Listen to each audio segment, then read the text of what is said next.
بتقولوا انكم مؤتمنين على سيادة لبنان، بتقولوا انكم مؤتمنين على سلامتنا، وانتم بتعرفوا انه نحن مش بخير. انتم فتفتوا هيدا البلد، انتم بدكم تعملوه وطن على قياس الطوائف والاحزاب، انتم بدكم تعملوه على قد الكرسي، هو اكبر منكم بكتير.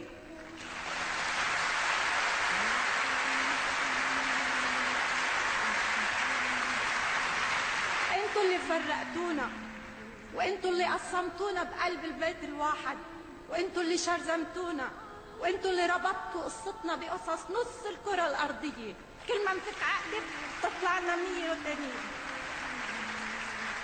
كيف بتقبلوا انتوا انه نكون نحن شعب كل ما تقتلوا اثنين بالصين نحن لازم ناكل قتل هون؟ ليش نحن اللي لازم ننضرب؟ ليش لازم نحن اللي ندفع من أرزاقنا وأعصابنا؟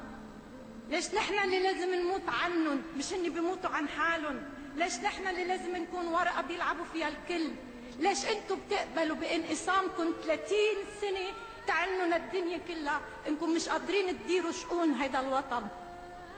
يمكن هيدا المطلوب بالأخير، بس إذا هيدا المطلوب انتوا بتعملوه، انتوا مؤتمنين على سيادتنا وحريتنا واستقلالنا. أنا هون تقول بكفي، وإذا حكيت مش لأني أنا إلي علاقة بالسياسة، أنا مرة بغني ما إلي علاقة بالسياسة، وفي كتار مثلي، بس بين الأولين والتانيين وما بعرف مين، بين الكل نحن علقانين. اتركونا نعيش.